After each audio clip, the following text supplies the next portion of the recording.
Magic Treehouse, Book 5, Night of the Ninjas. Prologue. One summer day in Frog Creek, Pennsylvania, a mysterious treehouse appeared in the woods. 8-year-old Jack and his 7-year-old sister Annie climbed into the treehouse. They found that it was filled with books. Jack and Annie soon discovered that the treehouse was magic. It could take them to the places in the books. All they had to do was to point to a picture and wish to be there. Jack and Annie visited the time of dinosaurs, Old England, ancient Egypt, and a pirate ship. Along the way, they discovered that the treehouse belonged to Morgan Le Fay. Morgan was a magical librarian from the time of King Arthur. She traveled through time and space gathering books. Jack and Annie are about to start a whole new adventure in Night of the Ninjas. Chapter 1. Back into the Woods. "Let's look again, Jack," said Annie. Jack and Annie were walking home from the library. The path went right by the Frog Creek woods. Jack sighed. "We looked this morning," he said. "We looked the day before, and the day before that." "Then you don't have to come," said Annie. "I'll go look by myself." She took off into the woods. "Annie, wait," Jack called. "It's almost dark. We have to get home." But Annie had disappeared among the trees. Jack stared at the woods. He was starting to lose hope. Maybe he would never see Morgan again. Weeks had passed, and there had not been one sign of Morgan Le Fay. Nor had there been one sign of her magic treehouse. "Jack," Annie called from the woods. "It's back." Oh, she's just pretending as usual, Jack thought, but his heart started to race. "Hurry," called Annie. She better not be kidding, said Jack. He took off into the woods to find Annie. Night was falling fast. Crickets chirped loudly. It was hard to see through the shadows. "Annie," Jack shouted. "Here," she called. Jack kept walking. "Here where?" he called back. "Here, here." Annie's voice came from above. Jack looked up. "Oh, man," he breathed. Annie waved from the window of a treehouse. It was in the tallest oak in the woods. A long rope ladder hung down from it. The magic treehouse was back. "Come on up," Annie shouted. Jack ran to the rope ladder. He started climbing. He climbed and climbed and climbed. As he climbed, he looked out over the woods. High above the treetops, it was still light. At last, Jack pulled himself into the treehouse. Annie sat in the shadows. Books were scattered everywhere. On the floor, the letter M glowed in the dim light. The M stood for Morgan Le Fay, but there was no sign of Morgan herself. "I wonder where Morgan is," said Jack. "Maybe she went to the library to get some more books," said Annie. "We were just at the library. We would have seen her," said Jack. "Besides, the library's closed now." Squeak! A little mouse ran out from behind a stack of books. It ran to the M shining in the floor. "Yikes!" said Annie. The mouse sat on the middle of the M. It looked up at Jack and Annie. "Oh, it's so cute," Annie said. Jack had to admit the mouse was cute. It had brown and white fur and big dark eyes. Annie slowly reached out her hand. The mouse didn't move. Annie patted its tiny head. "Hi, Peanut," she said. "Can I call you Peanut?" "Oh, brother," said Jack. "Do you know where Morgan is?" Annie asked the mouse. Squeak! "You're nuts, Annie," said Jack. "Just because the mouse is in the treehouse doesn't mean it's magic. It's a plain old mouse that crawled in, that's all." Jack looked around again. He saw a piece of paper on the floor. "What's that?" he said. "What's what?" asked Annie. Jack went over and picked up the paper. There was writing on it. "Oh man," whispered Jack after he read the words. "What is it?" said Annie. "A note," said Jack. "It must be from Morgan. I think she's in big trouble." Chapter 2. The Open Book. Jack showed Annie the piece of paper. It said, "Help me, under a spell, find 4 things." "Oh no," said Annie. "We have to help her. But what's a thin?"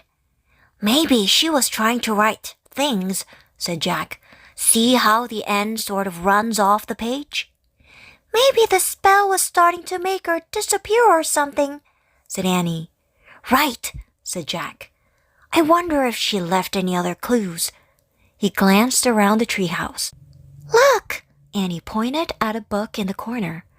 "That's the only open book," she said. Jack looked around again. Annie was right. He felt a shiver go down his spine. Jack went over to the book and picked it up. He held it near the window. Light from the setting sun was golden on the page. Jack stared at the picture on it. In the picture were trees with white flowers. The trees were on the side of a mountain, near a wide rushing stream. 2 people were also in the picture. They wore dark clothes. They had black scarves over their faces, and long swords strapped to their backs. "Oh man," whispered Jack. "Who are they?" Annie asked. "Ninjas, I think," said Jack. "Ninjas? Really?" said Annie. "Morgan must have left the book open to this page for a reason," said Jack. "Maybe that's where she was when the spell got her," Annie said. "Or maybe that's where the 4 things are," said Jack. "Let's go," said Annie. "Now?" said Jack.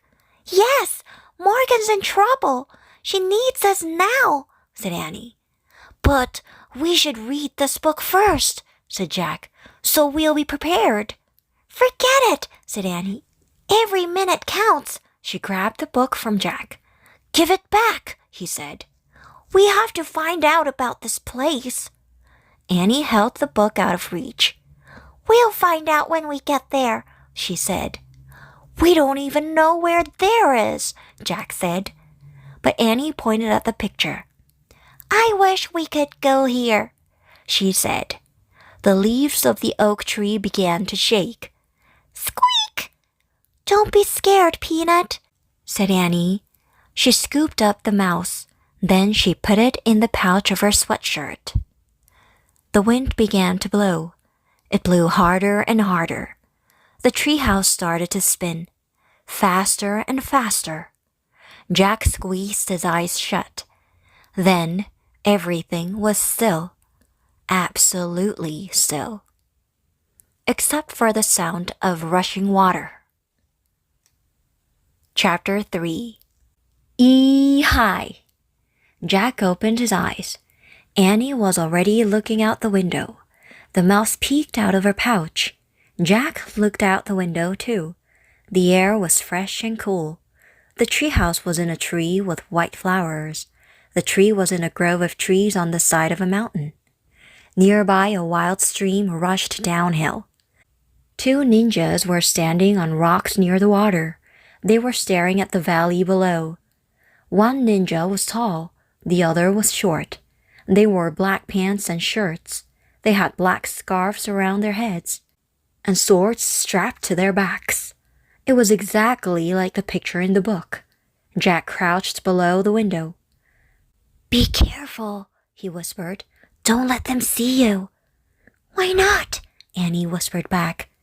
"They might think we're some kind of enemy," said Jack quietly. Annie crouched beside him. Jack pushed his glasses into place. Now he was going to look at the ninja book. He picked up the book. He turned to the beginning. He read, "Very little is known about the shadowy warriors called ninjas. Historians believe that ninjas lived in Japan before the 14th and 17th centuries. Both men and women were ninjas. Sometimes they fought to protect their families. Sometimes warlords hired them to be spies. Wow, whispered Jack. We're in Japan hundreds of years ago.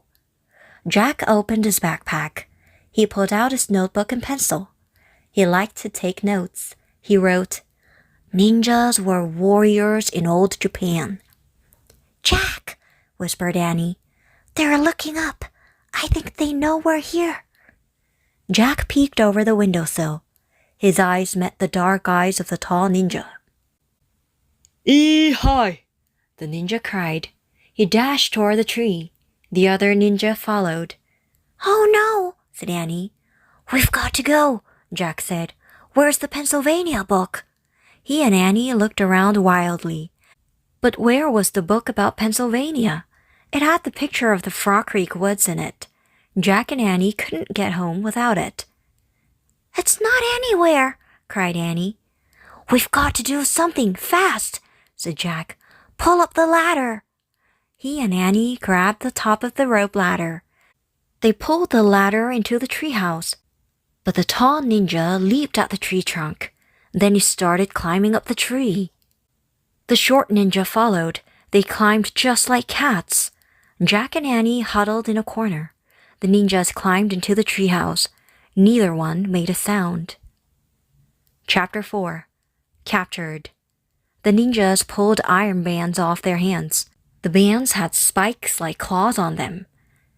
That's how they climbed the tree, Annie whispered to Jack. The ninjas stared at Jack and Annie with dark, piercing eyes. The rest of their faces were covered by their scarves. Jack felt frozen under their stares. Annie wasn't frozen, though. She stepped right up to them. Hi, she said. The ninjas didn't say hi back. They didn't move at all. They were as still as Jack. We're trying to help our friend Morgan, said Annie. She held up Morgan's note. The tall ninja took the note from her. He looked at it. Then he gave it to the short ninja. The two ninjas stared at each other. Then they looked back at Jack and Annie. Finally, the short ninja nodded once. He put the note into the pocket of his shirt. You can help us? Annie asked. Neither ninja spoke. Jack wished he could see their faces. He couldn't tell what they were thinking. The short ninja tossed the rope ladder back out of the treehouse. The tall one pointed down the ladder. Then he pointed at Jack and Annie. Uh-oh, thought Jack. Were they being captured? Us? Go with you? Said Annie. The ninja nodded. Oh, boy, said Annie. Oh, boy? Is she nuts? Wondered Jack. The short ninja darted down the ladder. He went hand over hand. His feet didn't touch the rungs of the ladder. The tall one did the same. Jack gasped. The ninjas moved very fast. They were like spiders dropping from webs. Wow, said Annie. Now's our chance to leave, said Jack. Quick! He looked around the treehouse again. Where was that Pennsylvania book? Let's go with them, Jack, said Annie. No, this isn't a game, Jack said. But I think they know something about Morgan, said Annie. She started down the ladder. Come back, said Jack, but it was too late. Jack sighed. Why does this always happen? He asked himself. Come on, Jack, came Annie's voice from below. Jack put his notebook and the ninja book into his pack. He pushed his glasses into place and started down the ladder. Jack joined Annie and the ninjas on the ground. The sun had fallen behind the hills. The sky was streaked with red and gold. The mouse peeked out from Annie's sweatshirt pouch. Don't be scared, Peanut, Annie whispered. We'll take care of you. Great, thought Jack. But who was going to take care of us? The short ninja held Jack's arm in one hand and Annie's arm in the other. He led them through the twilight. The tall ninja walked behind them. Where are we going? Jack asked. The ninja stopped near the rushing water of the wide stream. The water roared as it raced downhill. The short ninja looked at Jack and Annie. He let go of their arms. Then he pushed them toward the stream. You want us to cross it? Shouted Annie. The ninja nodded. Then he and the short ninja stepped into the wild stream. They started wading across. Let's run back to the treehouse, said Jack. No, we have to follow them, said Annie, for Morgan's sake. Jack took a deep breath. She was right. Annie grabbed Jack's hand. Together, they stepped into the water. Yikes! They both screamed and jumped out. It was the coldest water Jack had ever felt. It was colder than ice. It was so cold it felt like fire. I can't go back in, said Annie, shivering. Me neither, said Jack. I'll have a heart attack. The ninjas looked at Jack and Annie. Then they turned around and came back. The tall ninja grabbed Jack. Help! Jack cried. But the ninja lifted Jack high into the air and put him on his shoulder. The short ninja put Annie on his shoulder. Then the two ninjas stepped into the stream again. The icy wild water swirled around them. It went up to the short ninja's waist. But the ninjas moved through the stream as calmly as two sailing ships. Chapter 5. Flames in the Mist. The water grew shallow again. Then they were on dry land. The ninjas lowered Jack and Annie to the ground. Thanks, said Annie. Thanks, said Jack. Squeak, said the mouse. The ninjas said nothing, but they looked around. Jack looked around too. A full moon was rising in the sky. Dark rocks dotted the side of the mountain. Then the ninjas started moving. They went silently up the slope between the rocks. Jack and Annie followed them. Jack wasn't afraid of the ninjas now. In fact, he was starting to like them. Maybe they really could help find Morgan. The ninjas moved silently, but Jack and Annie made plenty of noise. They panted as they climbed the rocky hillside. Their wet sneakers made squishy sounds. Suddenly, the ninjas froze. Jack could see their eyes darting around. Voices were coming from the valley below. Jack saw torches flaming in the mist. The ninjas started moving faster. Jack and Annie hurried after them. Who's carrying the torches? Annie asked. Jack was too out of breath to speak. He also didn't have an answer. They came to a pine forest. Nightbirds called out. Wind rattled the branches. The ninjas moved like ghosts through the forest. They appeared and disappeared through moonlight and shadows. Jack and Annie struggled to keep up. Finally, the ninjas came to a stop. One ninja held out his hand as if to say, "Wait." Then both ninjas stepped away into the shadows of the trees and were gone. Where did they go? said Annie. I don't know, said Jack. Maybe the book can tell us. He pulled the ninja book out of his pack. He turned the pages until he came to a picture of a cave. By the light of the full moon, he read, Sometimes ninjas held meetings in hidden mountain caves to plan secret missions. Oh man, said Jack. I bet they went inside a hidden cave. He pulled out his notebook and pencil. He wrote, Meetings in hidden caves. Jack turned the page. He stared at a picture of a ninja sitting on a mat. He read, Ninjas took orders from a ninja master. The master was a mysterious wise person who knew many secrets of nature. Wow, whispered Jack. Just then, the two ninjas returned. Jack quickly put his books away. The short ninja motioned for Jack and Annie to follow. In the shadows was the entrance of a dark cave. What's in there? Annie whispered. The ninja master, Jack whispered back. Chapter 6. Shadow Warrior. Jack and Annie went into the cave. They followed the ninja through the darkness. The back of the cave was lit with dozens of candles. Shadows danced on the walls. In the flickering light, Jack saw a dark figure sitting on a woven mat. The ninja master. The ninja bowed to the master. Then he stepped to one side. The master stared at Jack and Annie. "Sit," he said. Jack and Annie sat on the cold, hard floor. Squeak! The mouse poked its head out of Annie's pouch. "It's okay, Peanut," said Annie. The master stared at the mouse for a moment. Then he looked at Jack. "Who are you?" he asked. "I'm Jack, and that's my sister Annie," Jack answered. "Where do you come from?" the master asked. "Frog Creek, Pennsylvania," Annie answered. "Why are you here?" he asked. "We're trying to help our friend Morgan Le Fay," said Jack. "She left us a message." Annie pointed to the short ninja. "We gave the message to him." "You mean you gave the message to her," said the ninja master. "And she has given it to me." "She?" said Jack and Annie together. The woman ninja's eyes sparkled. Jack thought she might be smiling. The master held up Morgan's note. "Perhaps I can help you," he said. "But first, you must prove yourselves worthy of my help." Just then, the tall ninja appeared. He made a sign to the master. The master stood up. He handed Morgan's note to Annie. "We must go now," he said.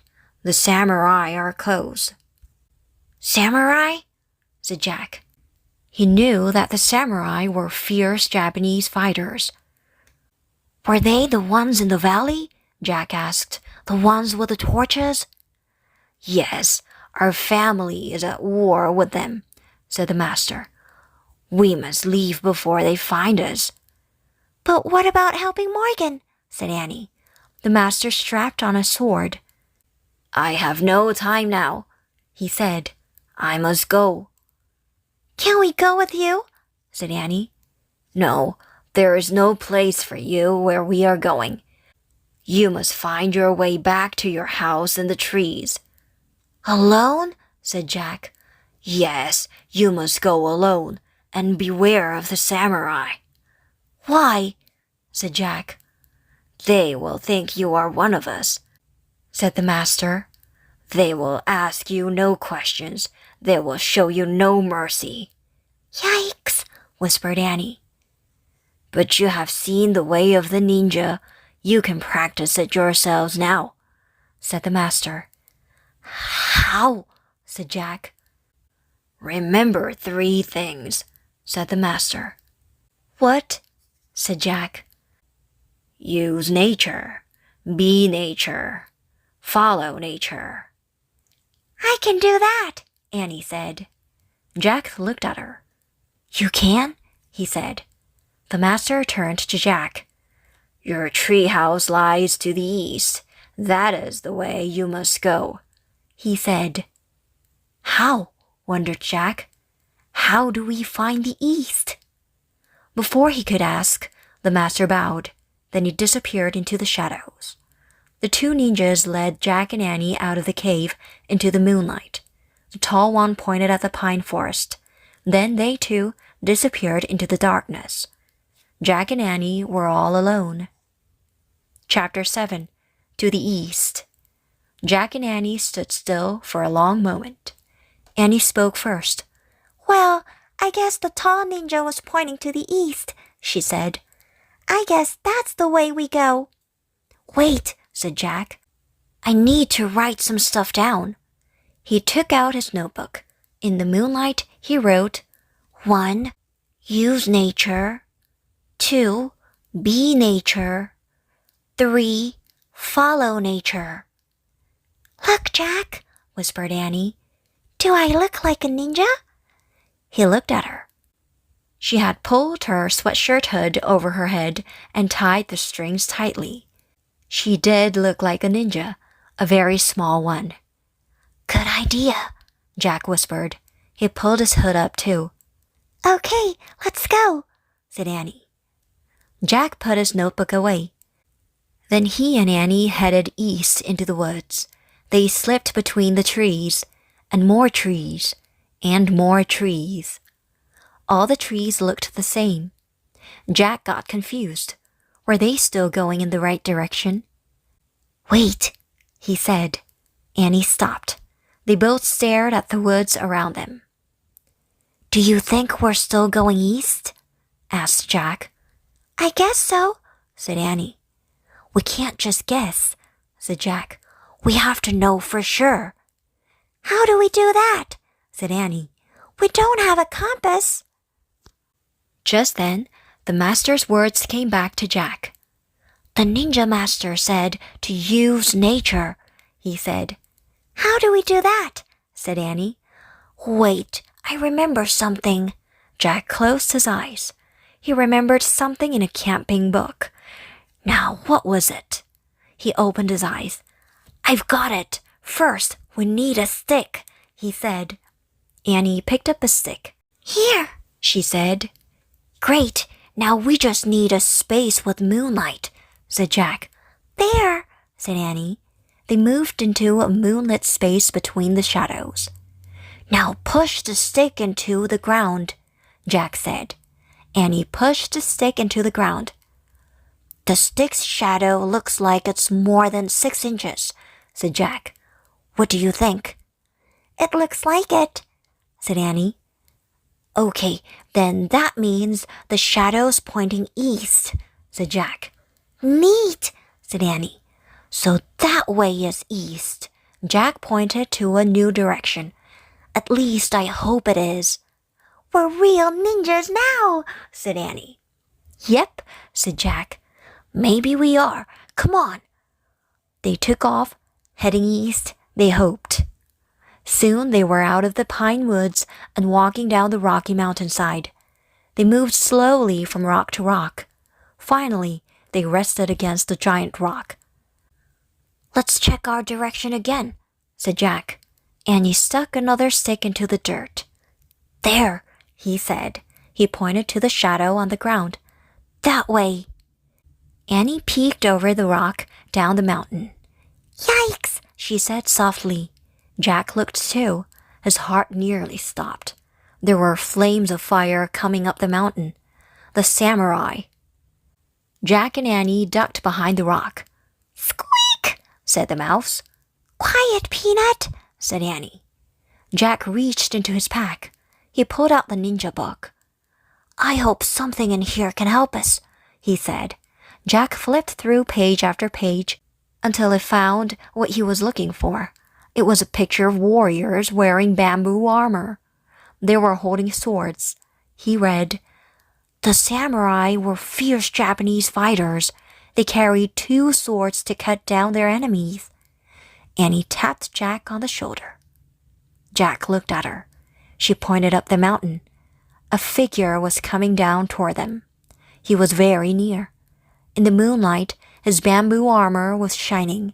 His 2 swords were gleaming. It was a samurai warrior. Chapter 8. Dragon Water. Jack and Annie crouched together. Samurai were on both sides of them now. They were trapped. Jack pressed against the rock. The warrior stepped closer and closer. He looked to the right. He looked to the left. Jack held his breath. Be nature, whispered Annie. What? Jack whispered back. Be nature. Be a rock. Oh, brother, thought Jack. This was nuts. But he squeezed his eyes shut. Then he tried to be part of the rock. Jack tried to be as still as the rock, as solid as the rock, as quiet as the rock. Soon, he started feeling as strong as the rock, as safe as the rock. He wanted to be the rock forever. Squeak! He's gone, said Annie. They're all gone. Jack opened his eyes. The samurai warrior was gone. Jack stood up and looked over the rock. The torches were gone too. Let's go, Annie said. Jack took a deep breath.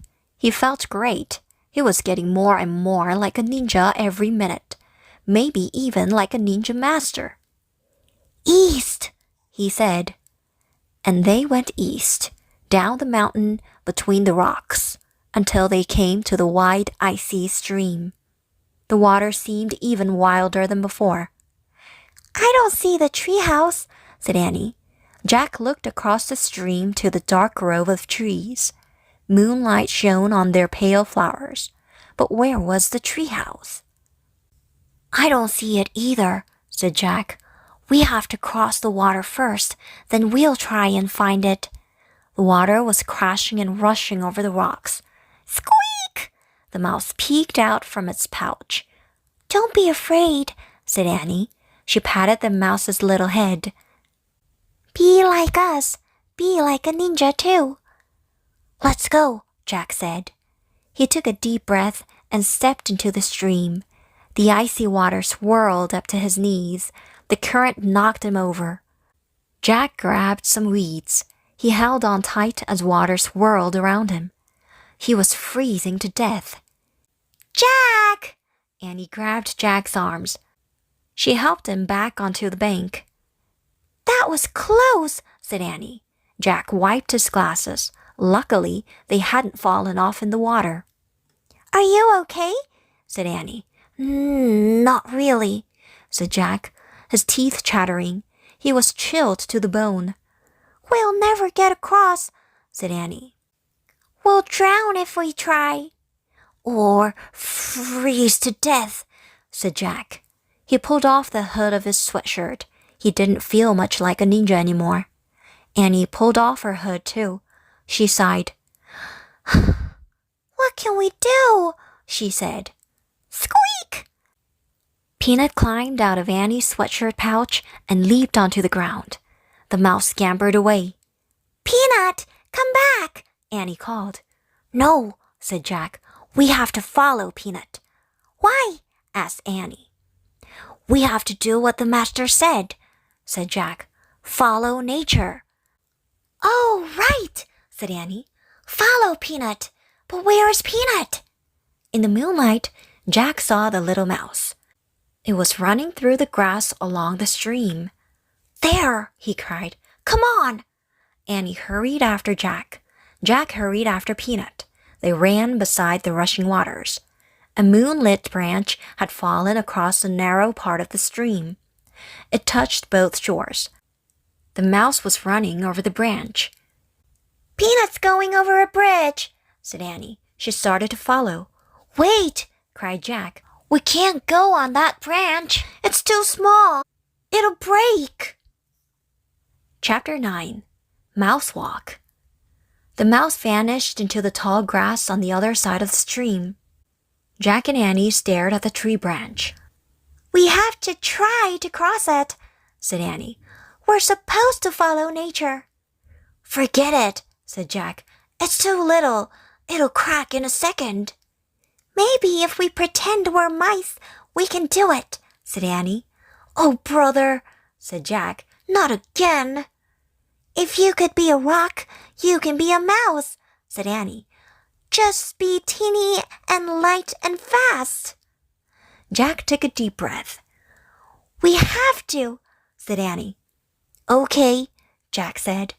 Say squeak, said Annie. You're nuts, said Jack. Just do it, said Annie. It'll help you feel more like a mouse. Jack groaned. Okay, he said. Squeak. Squeak, said Annie. Squeak, squeak, squeak, they said together. Let's go, hurry, said Annie. Jack stepped onto the branch. I'm teeny, I'm light, I'm fast, he thought. Then he darted across the branch. Jack moved so quickly he didn't think about anything except getting to the other side. He forgot the wild, freezing water. He forgot the smallness of the branch. Suddenly, Jack was on the other side.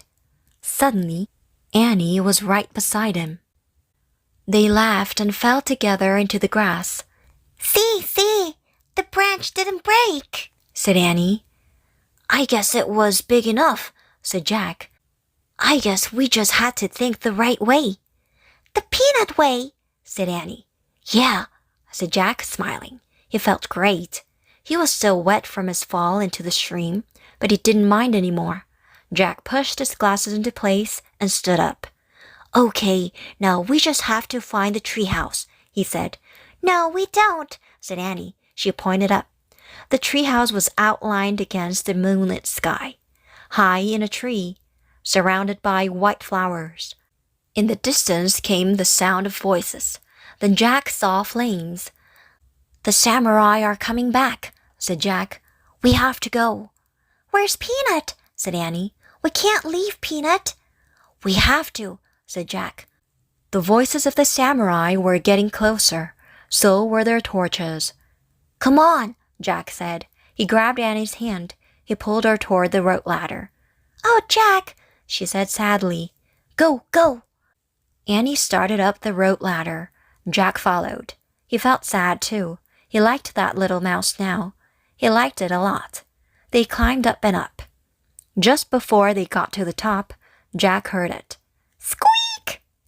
Oh, wow, cried Annie. Peanut's inside. Annie pulled herself into the treehouse. Jack followed. He gasped. Someone else was in the treehouse, too. A dark figure was sitting in the corner. You have done well, the figure said. It was the ninja master. You have followed the way of the ninja, he said. Oh, man, breathed Jack. Squeak! The master was holding Peanut. Take good care of your little helper, he said, handing the mouse to Annie. Annie kissed the mouse's tiny head. And take this, said the master. He held his hand out to Jack. He gave Jack a small, round stone. This moonstone will help you find your missing friend, the master said. Jack stared at the stone. Was this one of the 4 things? You must go home now, said the master. He picked up the Pennsylvania book and handed it to Annie. Where did you find it? Asked Jack. Here, said the master. You did not see it before, because your heart knew you had a mission to complete first. What about you? Said Annie. Can you come with us? Yes, said Jack. We need help finding Morgan. The master smiled. No, my friends, I must stay here. There will be more help along the way, but you must find the way on your own. Annie opened the book. She found the picture of Frog Creek. She pointed to it. I wish we could go there, she said. The wind started to blow. The white flowers started to shake. Clouds covered the moon. Remember, the master said, keep a kind heart. Then he swung silently down the rope ladder. He disappeared into the dark night. Wait, Jack called. There was so much he wanted to ask the master. About nature, about ninjas, about their mission. But the treehouse started to spin. It spun faster and faster. Jack gripped the stone in his hand. He squeezed his eyes shut. Then everything was still. Absolutely still. Chapter 10. Night, Peanut. Jack opened his eyes. Then he opened his fist. He stared at the moonstone in his hand. It was clear and smooth. It almost seemed to glow. We're home, said Annie. Squeak! Annie and the mouse were looking out the window. Jack looked with them. The sun was setting in the distance. No time at all had passed in Frog Creek. They heard their neighbor's dog Henry bark. They heard crickets chirping. In the distance, they could see their dad step out of their house. He stood on their porch. Jack! Annie! He called. Time for dinner. Coming! Annie shouted. Jack sat back on his heels. He looked at the moonstone again. I guess we have one of the 4 things, he said. We'll look for the other 3 tomorrow, Annie said. Jack nodded. They had a lot more work to do. He put the moonstone in his pocket. He pulled on his pack. Ready? He said. Wait, said Annie. She took off one of her sneakers. She pulled off her sock. Then she put her sneaker back on. What are you doing? Said Jack. I'm making a bed, she said. A what? Bed, for Peanut to sleep in. Annie picked up the mouse. She tucked it inside her sock. Night, Peanut, she said softly. Squeak! Oh, brother, said Jack. Annie held the mouse close to Jack. Kiss it good night, Jack, she said. Don't be silly, he said. Let's go. Thanks for helping us, Annie said to the mouse. She put Peanut gently down on the glowing end. She pulled Morgan's message out of her pouch and put it next to the mouse. See you tomorrow, she said. Then she started down the ladder. Jack stared at the mouse. It looked back at him. For a moment, its dark eyes looked old and wise. Come on, Jack, called Annie. Jack kissed its tiny head. Night-night, Peanut, he whispered. Then Jack headed down the rope ladder. It got darker and darker as he went down. By the time he stepped onto the ground, it was almost completely black. Where are you? said Jack. Here, said Annie. Her hand bumped his. He took it. Careful, he said. Careful yourself, she said. Together, they took off through the cool, dark woods. They moved silently and swiftly, two shadow warriors returning home.